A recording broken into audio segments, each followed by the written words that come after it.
तर Donald Trump यांच्या करवाढीच्या धमकीनंतर परराष्ट्र मंत्रालयाकडून स्टेटमेंट जारी करण्यात आलंय। भारताला लक्ष्य करणं अन्यायकारक आणि तर्कहीन असल्याचं भारतानं अमेरिकेला सुनावलेलं आहे।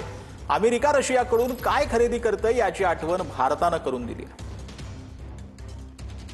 तर यावेळेला परराष्ट्र मंत्रालयानं नक्की काय म्हटलेलं आहे ते आपण पाहतो आहोत। भारताला लक्ष्य करणं अन्यायकारक आणि तर्कहीन असल्याचं भारतानं अमेरिकेला सुनावलंय। कोणत्याही मोठ्या अर्थव्यवस्थेप्रमाणेच भारत त्याच्या राष्ट्रीय हिताचं आणि आर्थिक सुरक्षेचं रक्षण करण्यासाठी आवश्यक असलेली सर्व पावलं उचलतो असं भारतानं म्हटलंय। अमेरिका अजूनही अणु उद्योगासाठी युरेनियम हेक्साफ्लोराइड, त्याच्या ईव्ही उद्योगासाठी पॅलेडियम खतं आणि रसायनं जी आहेत ती रशियाकडून आयात करतं असं देखील यावेळेला भारतानं म्हटलंय।